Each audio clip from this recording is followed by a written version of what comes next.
Good evening. I want to thank the staff at Bellarmine for inviting me to share some thoughts with you this evening. I agree with what Pope Francis shared in his message for World Day of Migrants and Refugees, which we are celebrating today. When we talk about migrants and displaced persons, all too often we stop at statistics. But it is not about statistics. It is about real people. If we encounter them, we will get to know more about them. And knowing their stories, we will be able to understand them.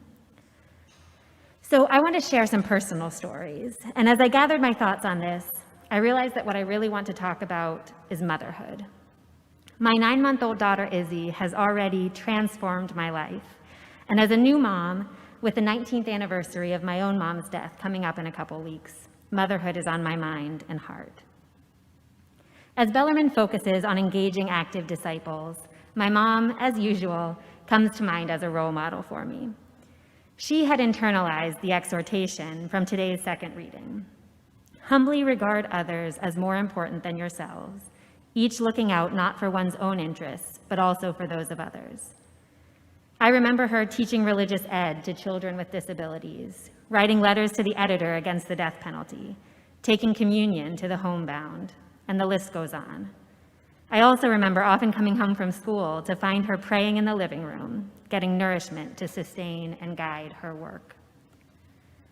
When she was killed in a car accident when I was 16, my world was shattered. I cried for my own loss and for the pain the rest of my family faced, but I also cried for all the countless others she touched, knowing that really her death was a loss for the world. As I turned to God in prayer in the weeks and months after she passed away, I felt called to step up and try to fill the enormous void she left behind. I got involved with social justice work, and much of that over the years has involved working with immigrants. One of the most impactful experiences I've had was in December of 2018, when, with financial support from Bellarmine, I traveled with my husband, John, an immigrant from England, who is also an immigration attorney, to a detention center for women and children in Dilley, Texas. We spent a week meeting with mothers, John as the attorney and me as his Spanish interpreter, and helping them identify which pieces of their stories could qualify them for asylum so that they could have a better chance at being released from detention and pursuing their asylum cases in the US. The week was exhausting and heartbreaking, but it was an amazing privilege to get to meet these courageous, selfless mothers who had given up everything to try to keep their children safe.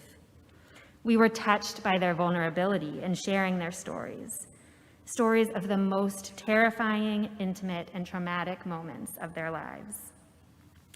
One of the mothers we met, I'll call her Carolina, was there with her 17-year-old daughter. Even before she had to flee her home in Honduras, she had endured more heartache than anyone should have to. She suffered decades of physical, sexual, and verbal abuse from her husband. And though she called the police time and again, when he hit her and her daughter, after he chased her with a machete, or the time he locked them in a room and then poured gas all over the house, but she was able to grab the matches from him just in time, he was only in jail for 24 hours each time. On top of that, her son was murdered at age 23. So when her 17-year-old daughter was approached by a Barrio 18 gang member asking her to be his girlfriend, threatening in graphic detail how he would kill her if she didn't agree, Carolina didn't waste any time to see what would happen next. She left everything she had and everything she'd known, her family, her home, her business, her country, to keep her daughter safe. They were gone within a week. I saw Jesus' face in Carolina and in the face of every mother we met that week. What a gift it was for me to get to know him better through them. As Pope Francis said, in each of these people, forced to flee to safety, Jesus is present, as he was at the time of Herod, in the faces of the hungry, the thirsty, the naked, the sick, strangers and prisoners. We are called to see the face of Christ who pleads with us to help. If we can recognize him in those faces, we will be the ones to thank him for having been able to meet, love, and serve him in them. Our daughter Izzy was born last December, and she has brought us unimaginable joy, provided constant entertainment, and completely taken over our lives. I'm now staying home with her, and leading up to that, I looked forward to all the time I'd have for volunteering.